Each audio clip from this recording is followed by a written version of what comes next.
This podcast is brought to you by the Washington State Department of Health. When we think about the COVID-19 vaccine hesitancy in the Black community, let's remember, it didn't happen by chance. It's justified in history. But the will to change the narrative is strong today, and our people are lending their voices to the conversation. We're sharing our stories and the reasons that made us choose the vaccine so we can lead the way for others to make a well-informed choice too. To hear our stories, visit hereforuswa.org. New on Curiosity Stream. Are we close to building machines that are almost human? And can new technology give us superpowers? Find out on Super Sapiens. And in 1919, a British composer wrote the longest and most complex symphony in history. Conductors tried to perform it, but failed, declaring it cursed. Now a group of musicians will attempt the impossible, if they dare, on Curse of the Gothic Symphony.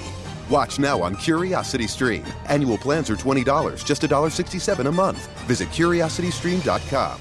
Hey, this is BJ. Thanks for listening to our show's podcast. If you're a fan of all things geeky, you should check out my other podcast, BJ Shea's Geek Nation. We have new episodes every day, and you can check it out at bjgeeknation.com. Your home is going into foreclosure and you feel like a financial wreck. You don't know where to turn for accurate information. I'm bankruptcy attorney Travis Gagne. Let's talk about some legal options. If we work quickly, we can propose a plan to save your home, modify the loan, or in many cases even eliminate your second mortgage. The consultation is free. I've helped hundreds of people just like you make informed decisions about whether to save their home or exit it on a reasonable, organized timeline. The chapter you choose sets the tone for the next chapter of your life. Please contact me today at choosetherightchapter.com. That's choosetherightchapter.com.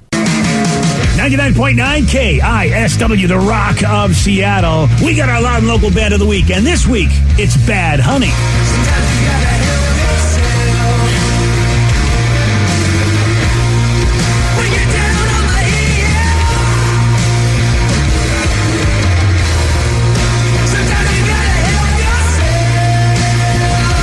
It's our loud and local band of the week, Bad Honey. You want to find out how you can get more of their music? Put out a new EP. It's called Help Yourself, and it's awesome. Recorded at the historic London Bridge Studios, where a lot of great bands are recorded, from Pearl Jam to Alice in Chains and so on and so forth. And they recorded with our buddy Jonathan Plum, who's a great producer. So check it out. If you love just loud rock music, you're going to love Bad Honey. And you get all that info on the BJ Miggs page of KISW.com as well. And don't forget, Sunday nights, 8 o'clock, you got it. Loud and Local. What is it? It's a show that features great Pacific Northwest music. Bands like Bad Honey.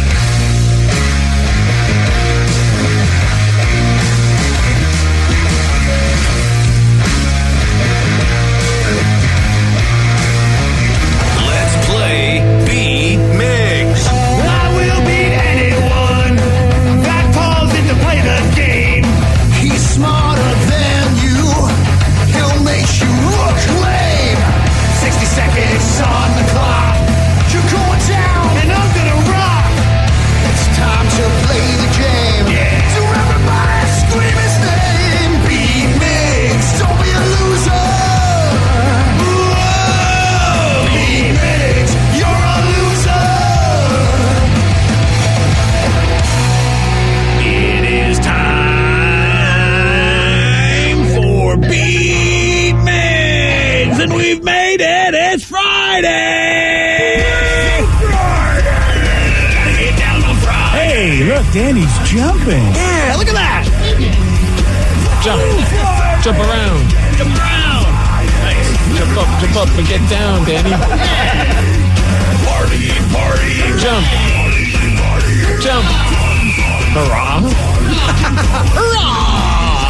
Hurrah, everybody. It's Friday. I could have gone with huzzah. I was about to say huzzah seems to be the one I see people post. Huzzah! I went hurrah. It's based on the new show, or the show The Great on Hulu. Huzzah! Because they're in Russia. Oh, really? Wow. Yeah, so that's why everyone's saying it. Wow, look at that. Huzzah! Learning something already. Look at that. Getting some context to some random things I see on social media. Huzzah! Let's get to our contestants today. We've got Chris and Kent. Chris, are you there? Yes, I am. Excellent. All right, Steve, get out of here. Bye-bye. Huzzah! For those playing at home, Chris will have 60 seconds to answer 10 questions. Chris, you can pass all you want, but you will only get 3 guesses per question. Are you ready? Yes, I am. What war is the setting for the novel Red Badge of Courage? World War I, World War II. No. Korean War. No. What are the 2 main colors of the Disney character Flounder? Blue and yellow. Yes. What food item is the basis for guacamole? Avocado. Yes. How many teams have never been to the Super Bowl? 2. No. 1. No. 3. No. What is the square root of 16? 4. Yes. What vitamin is isolated from fish liver oil in 1917?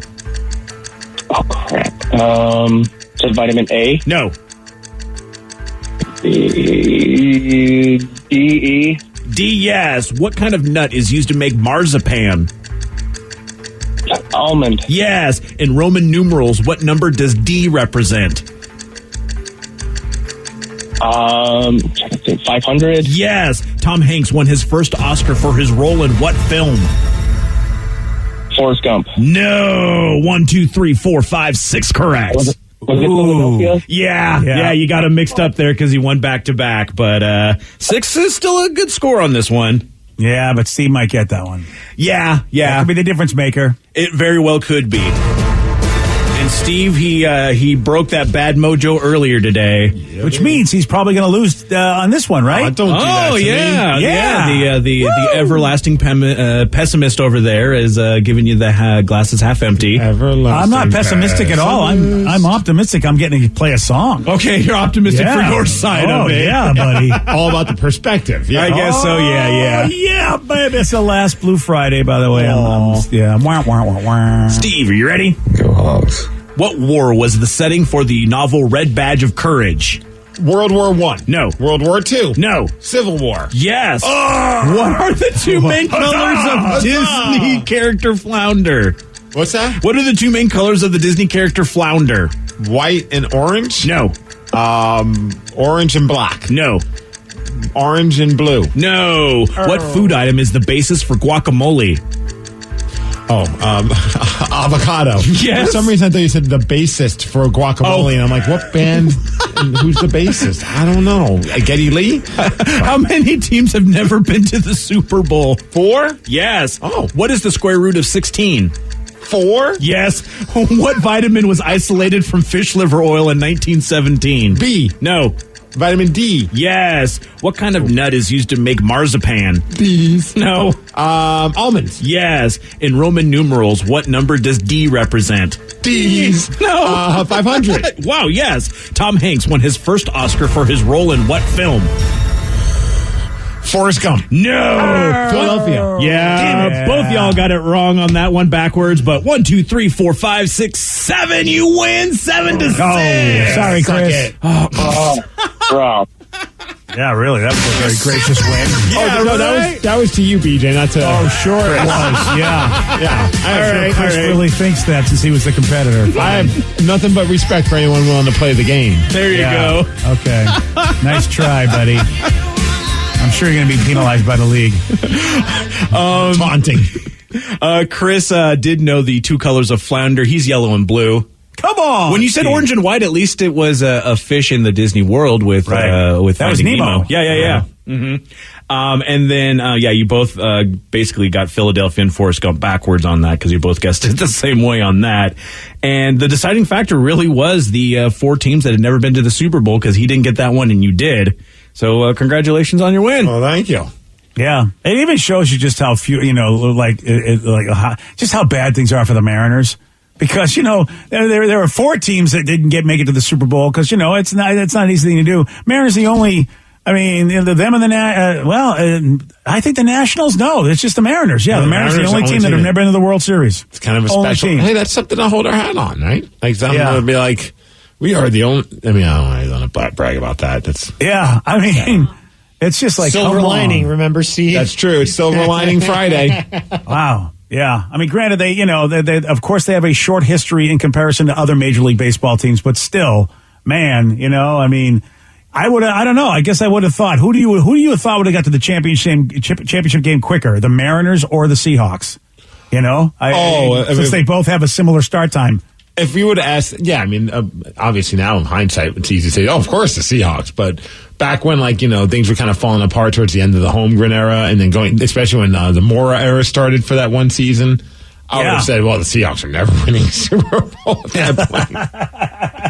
And Pete Carroll changed the ways, man. Yeah, he did. This Sunday could be his last day as a coach. I don't think that's actually the case, but some people still are holding out either hope or fear that that's going to happen. Yeah, something's got to give. I think the fans are thinking like something's got to give, but we thought that last year and nothing changed.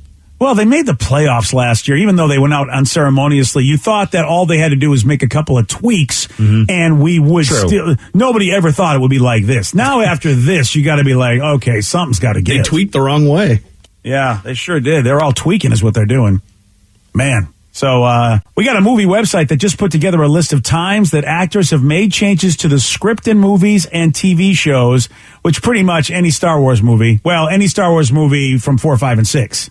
Yeah, just the writing and fixing the lines. Yeah. This one, though, is pretty wild. Of course, we all remember the original Willy Wonka with Gene Wilder. The best Willy Wonka. I have to agree, yeah. No? Yeah. I don't know. So you're on team Charlie and the Chocolate Factory, Johnny Depp. Because that's a Tim Burton production. Exactly. Yes. And have you watched the other one to at least say, yeah, I like Tim Burton's better? Yeah, it gave me nightmares when I was a kid. Fair enough. That whole river scene is terrifying. Yep. Still, I don't even think it is all that terrifying now as an adult, but because it was so terrifying as a kid, it still terrifies me. Leave scars, man, and especially Gene Wilder. He just got me with the creepy vibes. I was like, I can't do it. But Charlie and the Chocolate Factory, fantastic. It's interesting because I really felt Gene Wilder was a lot more charming than Johnny Depp's version of Willy Wonka, but I mean, I get what you're saying. Gene Wilder was definitely you didn't know where he was going. It was like you just didn't know what to think about it. He had so many layers of weirdness to him. And he's the one that started the whole thing. If you remember when you first meet Gene Wilder's Willy Wonka, he comes out with a cane and seems like he's a feeble old man, but then he does a somersault tumble. That was all his idea. He said, I wanted to do this because then from that point on, nobody will know whether or not I'm lying or telling the truth. That is such a great moment in the movie, too. Yeah, it really is. You're like, what is going on with this guy? Because you remember when you were a kid and you first see it and he starts falling? I remember feeling like slightly concerned for him, even though it was a movie. I was like, oh, don't fall. And then he does that little roll right through, and you're like, man, that was cool. It's cool, but then you immediately go, what the hell? You start, and especially as the movie continues, you're like, what the hell's going on with this guy? But that's what made the movie so awesome. Yeah, I agree. The character kept you on your toes the entire time. Like you were either cheering for him or thinking he's the worst human being in the world.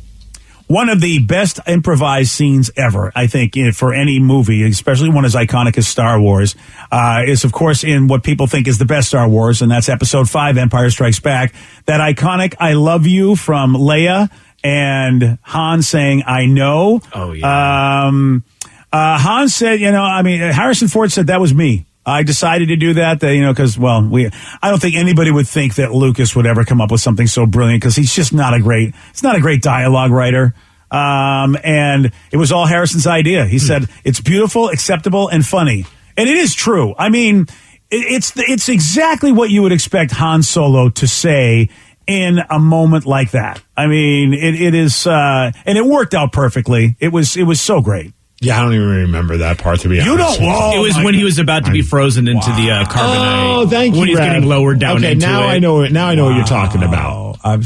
I'm gonna. I know I had to save him there because DJ's gonna lose his mind. I was gonna lose my mind. It is like a huge. Sorry, I don't remember every line from a movie. Well, you're not a crazy fan like some of us are. That's all. I'm the worst with lines from films. Like you know lines from wrestling. I mean, there are probably iconic wrestling lines because you love it so much that you will remember forever. Very few. Very, very few. I'm just not that guy. I've never been that with anything. Like So you don't participate like in the Ron Burgundy and like I Love Lamp and all that. You have a hard time with all that because you just don't remember those lines. Well, those if it's something that's been said so many times that it's just burnt into my brain, then I'll jump in and have some fun with it. Like I'm not poo-pooing anyone that does. I'm actually impressed that people have that good of a memory that like if you're like talking about some random movie from 20 years ago and they're just like, remember this line? I'm like, no. I don't. I suck at this. Yeah, welcome to all of my one-liners. So I'm glad that you don't know and you just think it's original. Yeah.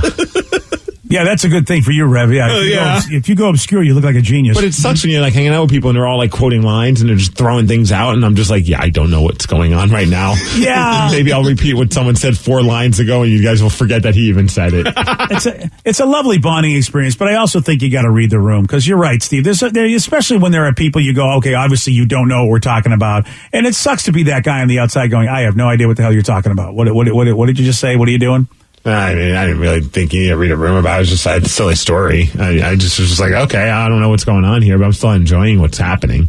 Now, Samuel L. Jackson, also from a Star Wars relate, asked George Lucas to give his character a purple lightsaber. And a lot of us have made up a lot of stuff like, wow, that's pretty cool. But he was just like, look, I want to be able to have people see me fighting. And then, that way, when they see the purple lightsaber, they know that's me fighting.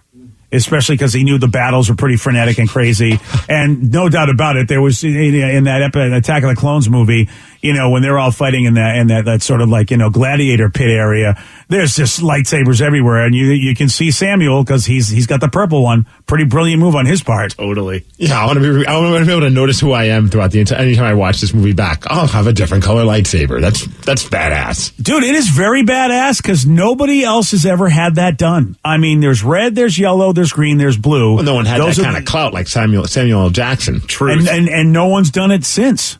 And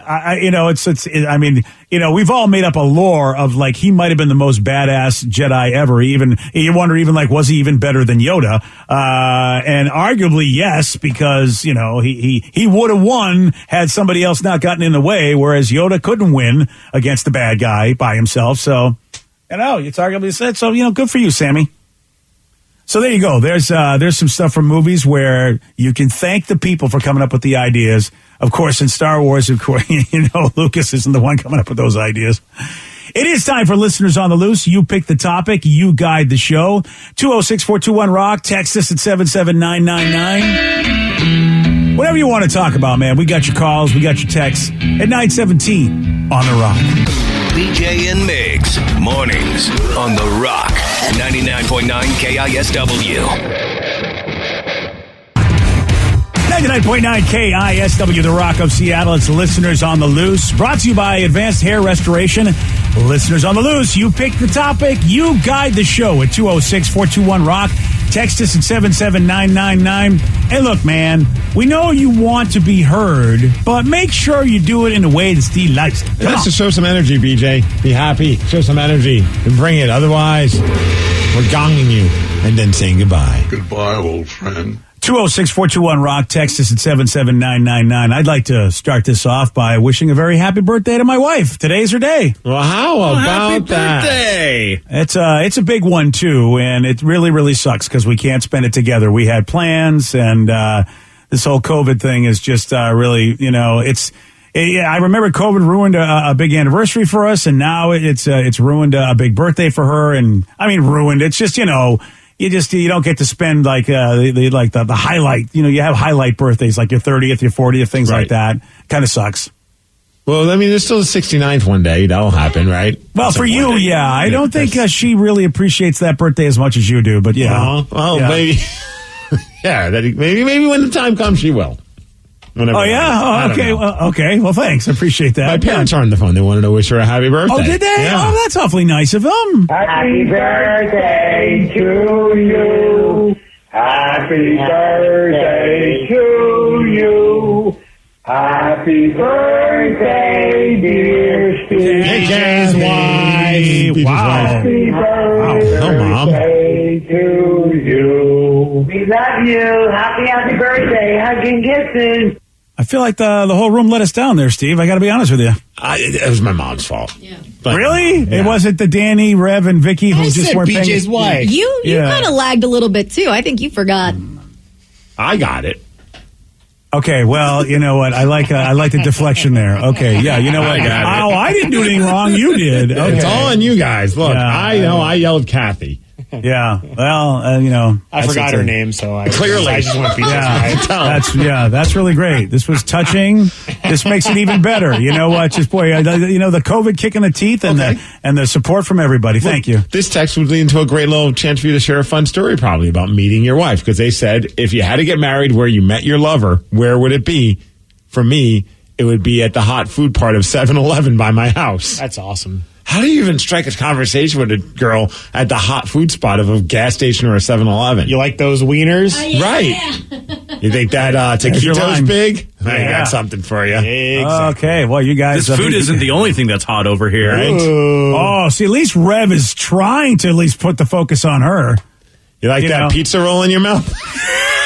Yeah, these are all Give great you a lines. pizza something. That's boy, you guys. I mean, it's amazing. I mean, wow, the charm.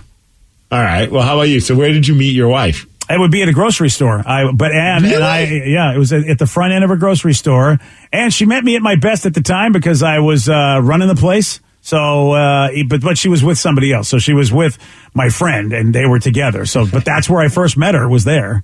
Oh, so they were there shopping at the grocery store. He came down to visit. It was a very weird thing that he brought her down to meet me. He probably hates grocery stores for the rest of his life. He's like, I bring my girl down to meet my friend because I'm excited to have her meet her, and then they get married. Yeah, I mean, granted, it took some time, but yeah, it was odd that he was like, "Hey, I think he wanted to show her off because he was really happy to have a girlfriend, and hey, I mean, but that's me. We get married right there, right in the front end, right in the checkout area."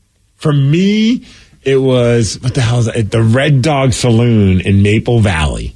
Oh, right. Oh, yeah. I remember the location. Oh, yeah. It was after a foul balls game. Mm-hmm. Yeah, I remembered that part. Yep. And there was a band playing. We were in the backyard. Like, they had that cool, like, and you felt like you were at like somebody's house party in the backyard. That's how like that spot was. It was pretty sweet.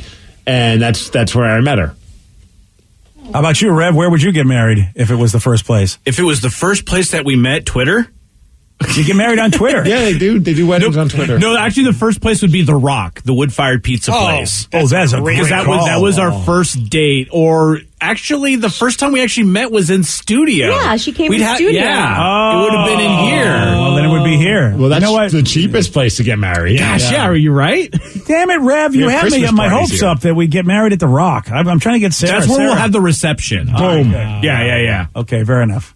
Yeah. All right, Danny. What about you? You and your girl now. If you guys get married, where would it be? The Warped Tour. Is that where you guys met? Yeah, we met at we didn't know we met. We met through a friend at the Warped Tour, like, I don't know, 10 years ago, and we were just like, oh, and then we realized that we knew each other when we started talking again. Well, how did you then end up connecting? Instagram. So you guys will get married on Instagram. Oh, yeah, we'll get married on Instagram. And then at the Warped Tour, which doesn't exist anymore. Aww. Oh. Maybe one day it'll come back for like a reunion for all the old people that used to go. Exactly. Which is crazy to think. I know. I know it's so crazy to think, but The that's Warped really what it would Tour. be. Yeah. The old Warped Tour. Yeah, The old Warped Tour. I remember seeing the Warped Tour in the parking lot of the Kingdom. Yeah. Okay, Grandpa, time to go to bed. Those were the best, though. Yeah. I saw Eminem play it, That's amazing. which was pretty crazy. Katy Perry. I did not see Black Eyed Peas before Fergie Man. joined the band. Yeah. They were on the Warped Tour. That's really old school. Interesting. Ice-T. Yep. Ice-T's band. They played Body Count. Body Count. Yep. That's before Law and Order or SUV or whatever he's on, whatever the heck it is, Criminal Minds. They would actually even still jump on the Warped Tour even the final He years. still does some music every once in a while with those guys. Yeah. Yeah, it was crazy. The Black Eyed Peas were just like this hipster hip hop group. They were like almost like underground. Like it was like cool if you knew of them. And then they hook up with Fergie. She pees her pants. And next thing you know, they're the biggest band in the world. There you go. Just collaborate with Justin Timberlake. The world is your oyster. Just got to pee your pants. That's all you got to do. Still the greatest picture of all time. Yeah. The Fergie pee your pants picture is one of my favorite pictures ever. Yeah, even if it might be sweat your pants for all I know, but I like to pretend. Oh yeah, pee your pants is a better story. Right. 206-421-ROCK, text us at 77999. It's listeners on the loose. You pick the topic, you guide the show. Ooh, good question. This person wanted to know, who's your favorite athlete to play on a Seattle sports team of all time? Oh, wow. Of all time. That is tough. Whoa. I'm trying to think. I mean... It's tough. It's tough for me because I haven't been here the entire time. So You've been I here can't. 20 years. Yeah. So I'm just saying I can't throw Steve Largent, or names like that out there. I just can't.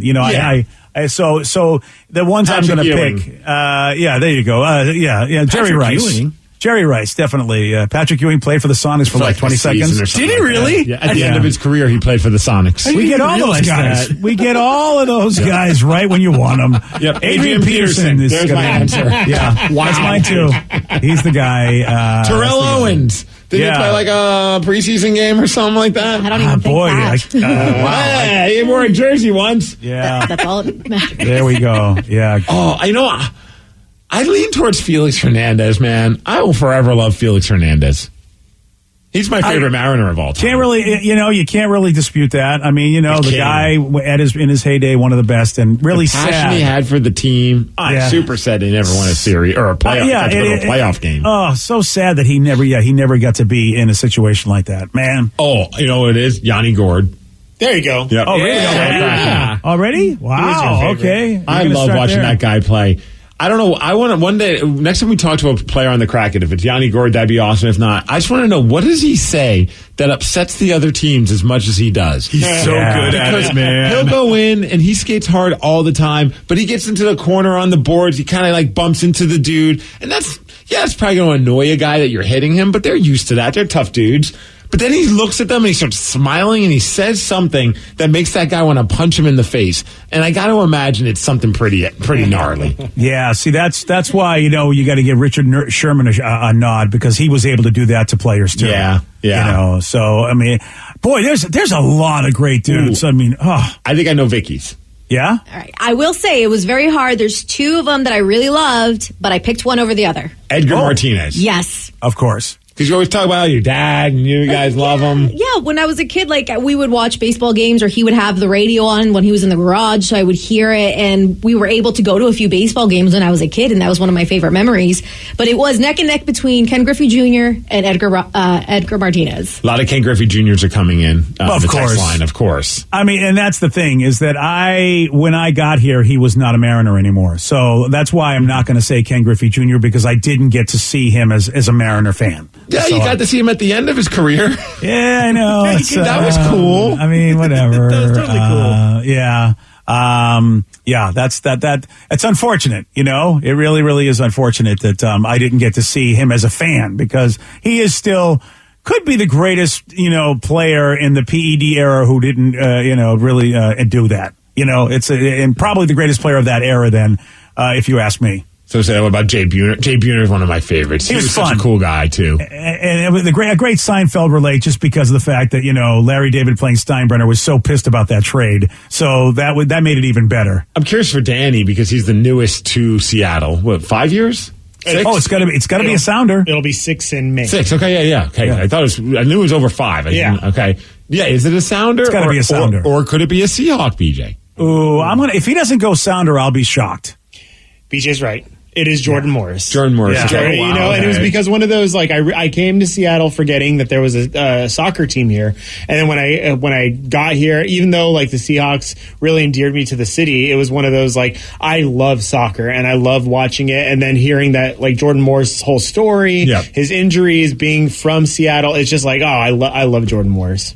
Someone said Sue Bird, Marshawn Lynch. Ooh, Sue Bird is a good call.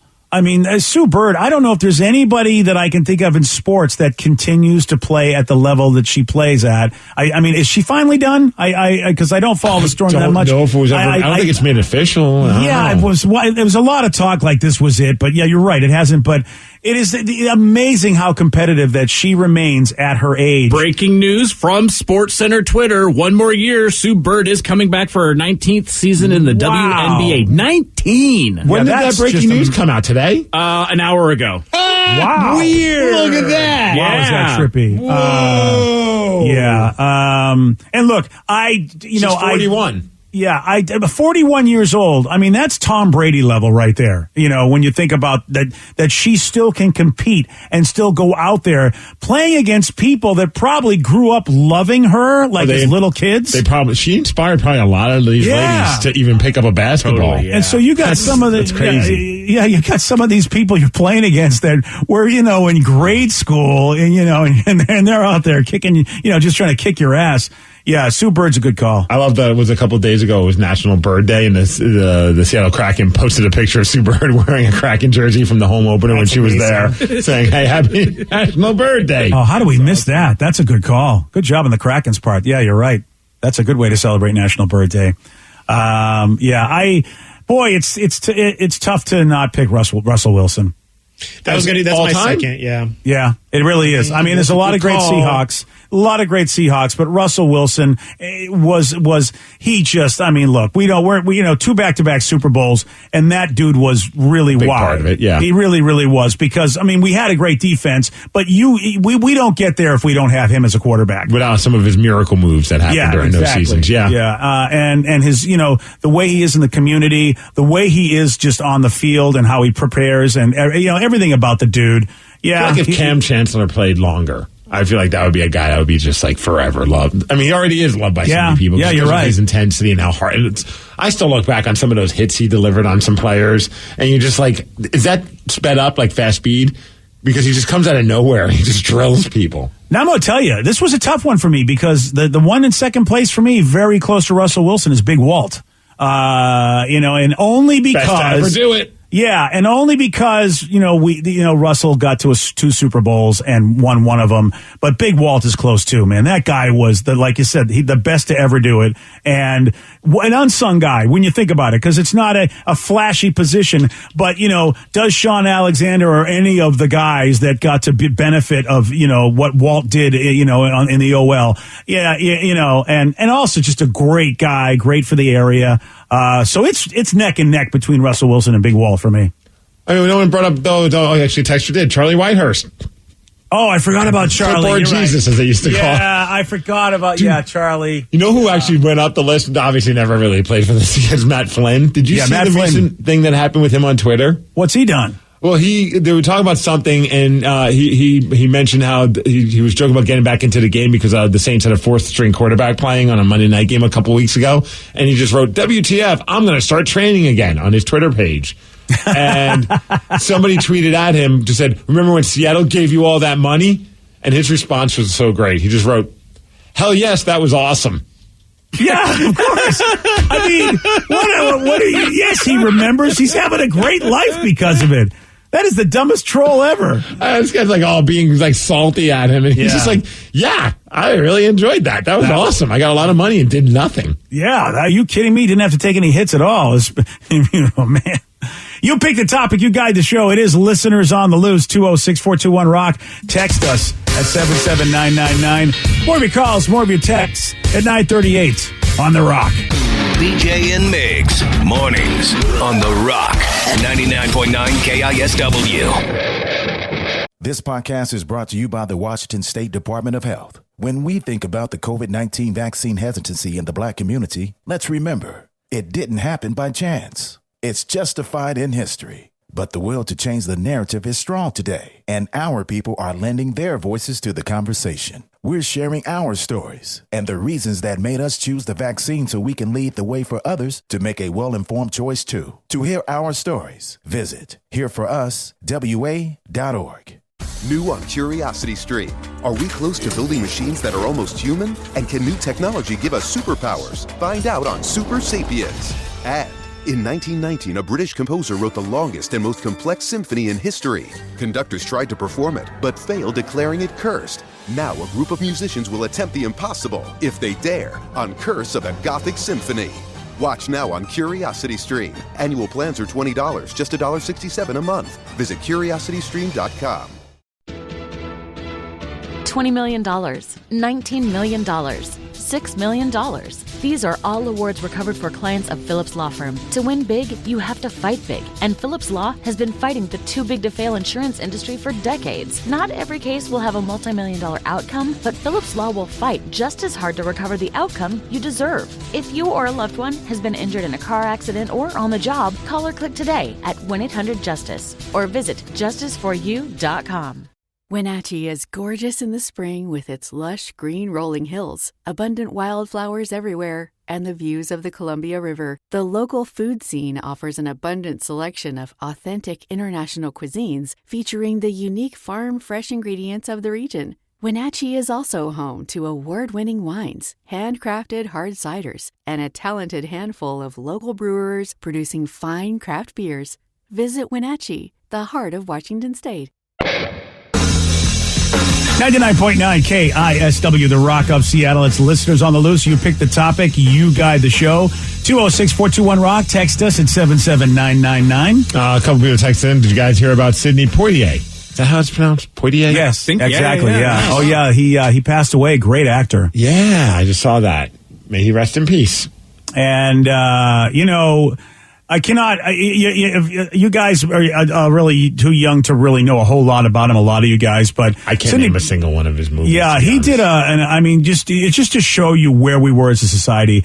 Back in '67, he did a movie called "Guess Who's Coming to Dinner," and it was a story about a white chick that wanted to marry a black dude, and this was massively controversial. This movie, because the idea was you're bringing a black man home to us as your boyfriend, and it was a huge deal.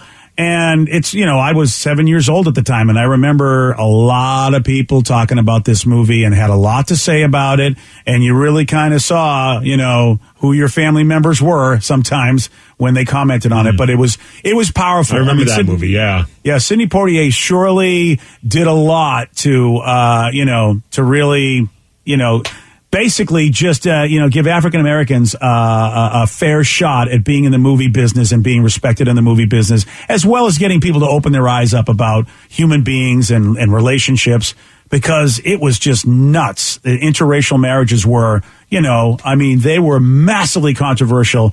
And here we are, today, and it's not, nobody even thinks anything of it. It's hard to believe that this was a huge deal, but it was back in those days. He was the first black man to ever win to win an Oscar.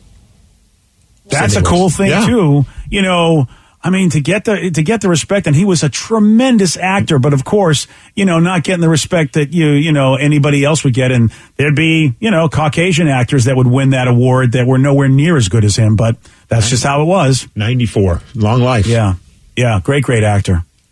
206-421-ROCK. Text us at 77999. It's listeners on the loose. You pick the topic. You guide the show. Someone said you guys were talking earlier about a bunch of times that actors improvise their lines in a script to make it better. The best improvisational ever, according to this texter says, came in Raiders of the Lost Ark when Harrison Ford confronted a guy with a giant sword. Supposed to have this long, drawn-out sword battle, but instead Harrison Ford pulls out a gun from his holster and shoots the guy, and the guy plays along with it, and then they called cut. It was the funniest damn thing I've ever seen. So amazing. That was such a, what the hell just happened moment in a movie. It was the greatest moment ever. You're absolutely right, Steve. And so accidental. He was just super sick and couldn't do long scenes. And he's like, you know what? It was supposed to be a long whip fight. He's like, I can't do it. I'm too ill. Let me just shoot the guy. And it turns out to be one of the best comedic moments in that movie. And I remember we had never seen anything like that. It was such a great scene. Because there's genes, because anytime you have a fight scene, you go, well, here comes the next 10 minutes of the movie. Totally. And so for him just to pull out a gun, just stop it right away, you're like, was not expecting that. Yeah. And not planned. That's the beautiful thing. Not planned at all. Yeah, it's a sword. That was a sword fight scene. He's just like, I'm done. So good. It's such a great scene. That was such a good movie. Yeah, Raiders. I haven't watched it in a long time. Don't know if it holds up. I haven't watched it. I can't tell you. Yeah, so I don't know. I've been rewatching the Marvel movies, and I know that Iron Man holds up. So that I can tell you. It's only 10 years old or so. But why are you rewatching the Marvel movies? I never have done it. It's like are you doing it in order? Yes, I'm doing it in I'm doing it in release order, not chronological order. A lot of people might get mad at me for that, but I like to watch the movies as they were presented to me, because I really feel like that's, obviously, the Captain Marvel movie didn't come out before all those other movies, even though it took place before those other movies. I like to watch it the way they were released, which is why that's how I do Star Wars. I feel like Yoda is completely ruined if you watch 1, 2, and 3 before 4, 5, and 6. That's why I like to watch. I've been saying that, man, for years. I'm glad you brought that up. Yeah. See, I knew you and I were on the same page with this. But I have a couple other friends that right at this moment are in the middle of watching all of the Marvel movies. So that's why when you said it, it's kind of like, is there something like Is this a thing for a lot of Marvel fans that are doing it, or it just so happened that there's you and two other people I know doing it at the same time? Well, you know what? It's also COVID related because what the hell else am I going to do? Fair. You know, I've watched all the shows that I normally watch because, you know, those are shows I can watch in the normal frame time. But then, like, I'm going to get off the air today because I still have to quarantine till Monday. And so what am I going to do for my weekend? My friends are all doing cool stuff that I'd normally be with them on, but I'll be in this house. All just me. So it'll be time to watch Thor. That's my next movie. I could recommend some films and television shows if you need some like good recommendations. Yeah, you actually could do that. You're right, Steve. Will I take any of them under? No, I won't. It's just not enough Pootie Tangs for you. Unfortunately, you know, your Pootie Tang moments are they are few and far between. Might I recommend a great Danny DeVito movie called Deck the Halls? Yeah, I think you have a couple times. Not going to do it. Sorry. Yeah. And have you seen Ghost Rider? Yeah. Yes, I have. Daredevil? Yes, I have. Green Lantern? Dude. Yes, I have. Oh, I don't know what to tell you now. You're recommending all the good ones. I'm all out of movies. I will say, you know, I watched Iron Man 2, which a lot of people don't like. And I actually watched it again last night, and it's a pretty decent movie. I didn't hate it as much as I thought I did. I really thought I hated that movie, but I hadn't watched it. But I think the time I watched it, I think I watched it once. And here it is 10 years or so later, and Iron Man 2 I found to be an enjoyable movie. I don't know what Rotten Tomatoes gives it, but I actually kind of liked it. I thought it was fine. 72% and audience score 71. Oh, okay. So maybe it's Iron Man 3 that everybody hates. Maybe that's what. How many Iron Mans were there? 3. Yeah, now, people really didn't really like Iron Man 2, I thought. I didn't like it. I thought it was dumb, and I thought Mickey Rourke was a bad choice to play a scientist. Yes, you know what, Revan, I sort of forgave him a little bit more this time around. You know, I have to say, when it first happened, I was like, how is this? But again, I had biases. How's this wrestling guy who seems like he's a lunk? How can he know complex science? But this time around, it didn't bother me so much. So, all right. But Iron Man 2, you know, check it out in case you missed it. No, somebody said that they just released all the Marvel movies in chronological order on a streaming service. So I can't remember. Yeah, it's on Disney Plus. So that might be why a lot of people are just like, screw it, I'm going to start now. All right. Yeah. Well, they do it both. They'll give it to you in the phases that were released in the theaters, or they will give it to you chronologically so that you can watch it in the history of when these movies supposedly happened within the Marvel universe, if that makes any sense. Because obviously, like Captain Marvel happened in the 80s, that's when it takes place. So obviously, that's probably one of the first movies you'd watch because all the other Marvel movies took place, you know, though Captain America took place in the 40s. So that's how they do it. Like Cap would be the first movie you'd watch. And then, you know, you go that way. But I'll watch how they're released, which was Iron Man was the first movie released. Oh, speaking of movies, someone texted a good question that just said, if you could be the star in any movie franchise, what would it be? Oh, wow. So franchise. Rocky. Well, I mean, I want to be Rocky. Fantastic Four for me. And hopefully a good one. Now, Steve, you said you wanted to be Rocky. Yes. So not in the franchise so much as you want to be Rocky in the franchise. Is Rocky? Rocky's got a good full head of hair, Steve. This is a whole new reinterpretation of Rocky. Oh, it's the remake. All right. Or with CGI, they give me that sweet Italian stallion hairstyle. It's true. They can do so many things right now with graphics. I would pay to see you in a movie with hair. Yes, I would too, Danny. You know what? I endorse it. Yeah, go see The Jerk Beast, the movie that I was in. I had hair. I played Slamming Sammy, the DJ. I remember that. That was that movie was a hell of an accomplishment. That movie actually was one of those moments where I'm like, I just got to shave my head. Because as the Jerk Beast, which is this giant, like, paper mache, like, monster, grabs me in the radio station to choke me, he pulled my head down. I could see my bald spot. I'm like, I need to get rid of that thing. So even then, you really didn't have the great flow. Oh, I thought I did until you. Yeah. Until you get that over the head. Yeah, until Jerk Beast choked me. Yeah, he choked your hair right off you. All right. That's why I don't get recognized very often when people like, I know everyone's seen the Jerk Beast. Oh, and it's everyone. You're right. When I had hair, people would always stop me on the street saying, "Oh, Steve, Jerk Beast, Slamming Sammy, you were awesome." Jerk Beast. Yeah, it doesn't happen that much anymore. It's because no hair. That's what it is. It almost never happens unless like I'm wearing a hat. Then some people are like, "You look familiar." I'm like, "Well, I've seen the Jerk Beast." Yeah, I bet. The Jerk Beast was widely loved by. I think I want. Yeah, you're right. I probably should be Rocky Balboa. Oh, you really shouldn't be? Who should you be? Mickey? No, I think I want to be in like either like the Bourne Identity or Mission Impossible. Wow, you just you went from boxing to now you're a super killing machine? Yes. Oh, man. That would be cool. Why not? Okay. Right? How much fun would it be to look back and have a movie of you in an action movie? So what are we're going to have to rename the franchise then. It's going to have to be called the Bald Identity. Rude. You know, making fun of someone for being bald is a form of body shaming, man. Yeah. Well, I'm also bald, so That's it's a good not. point. I mean, come on. I mean, it's not like if I had a flow, if I had a sweet flow. I think you just found the clip of me being choked by the jerk beast. Oh yeah, I just Oh my retweeted goodness! it. I retweeted on the BJ and Migs Twitter as well. Oh yeah, no doubt about it. That's got to be put out there. I don't think it's safe for work if you plan on watching it at your workplace, though. Yeah, so to mute it, basically. You're not nude in this, are you, Steve? No. I mean, just language wise. Amazing. Yeah. Oh, okay. Yeah. No, I'm not nude at all. Baby Steve. Yeah. Wow, you are really. I know. Okay. Wow. There it goes. There There it is. There's that bald spot. Yep. Yeah. Wow. You see it, right? Yeah. Dude, yeah, that's quite a ring. And were you unaware of that bald spot?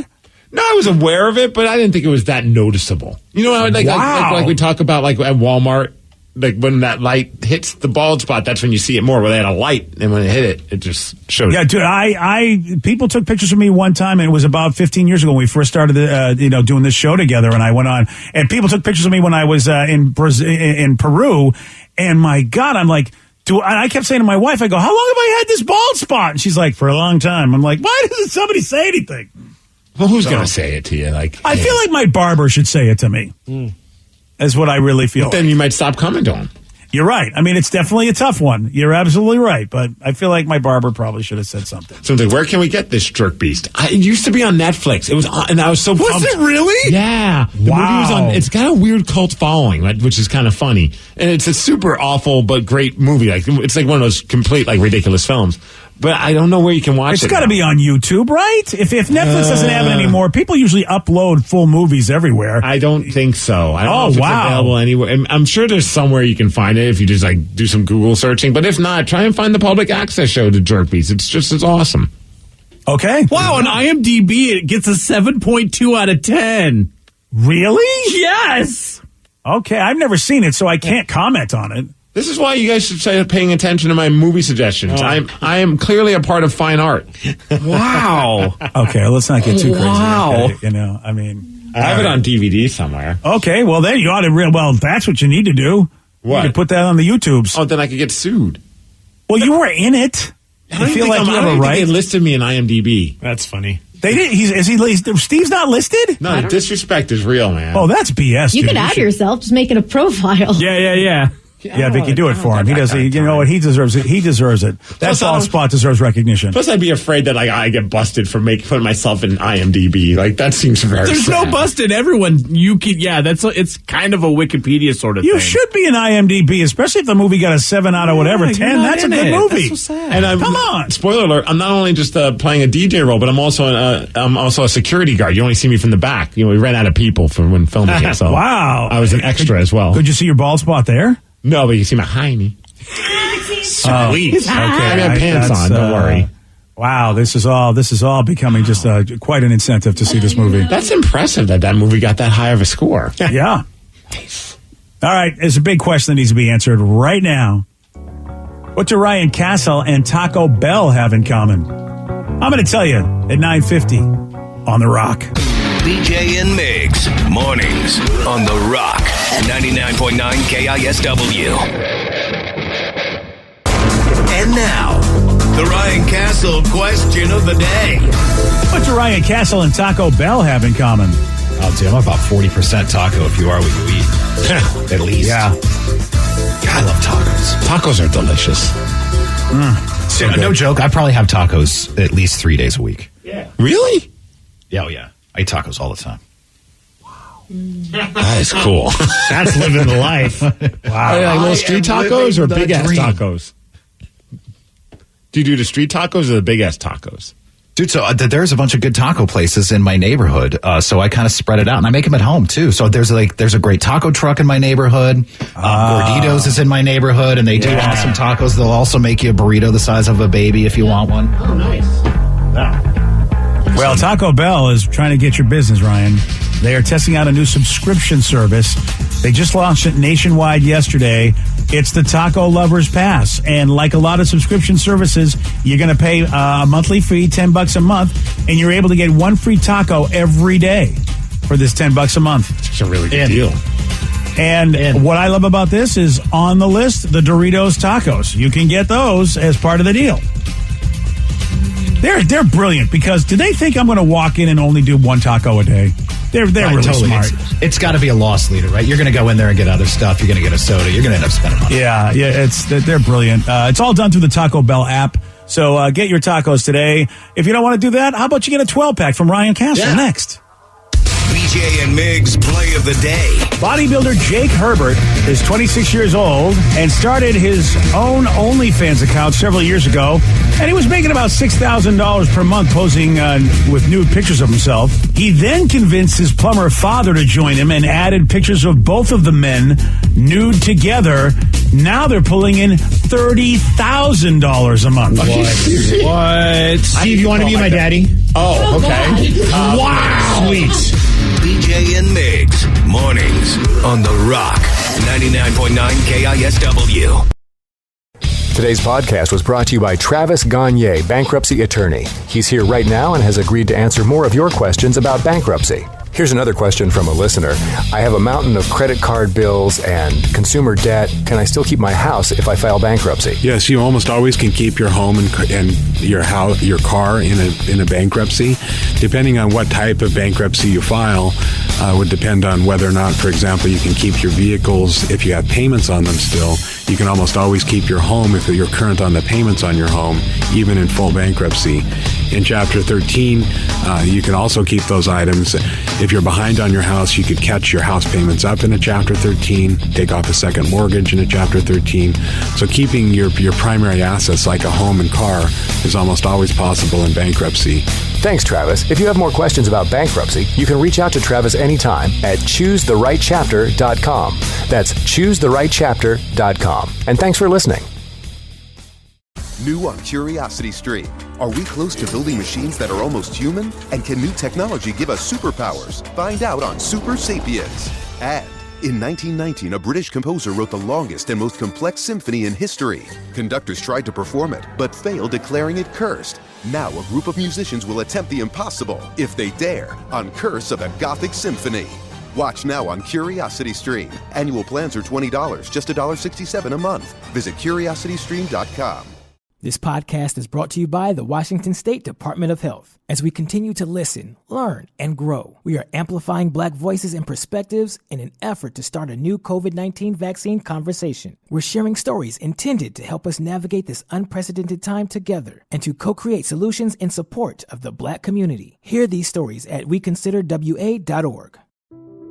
According to the National Highway Traffic Safety Administration, 1 in every 5 children killed in traffic crashes in the U.S. was a pedestrian. That's why 3M is working alongside local governments and NGOs to help improve crosswalk visibility and traffic markings in school zones, in a worldwide initiative to provide kids with a safe walk to school and access to the education they deserve.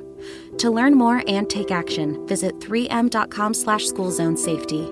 3M Science, applied to life.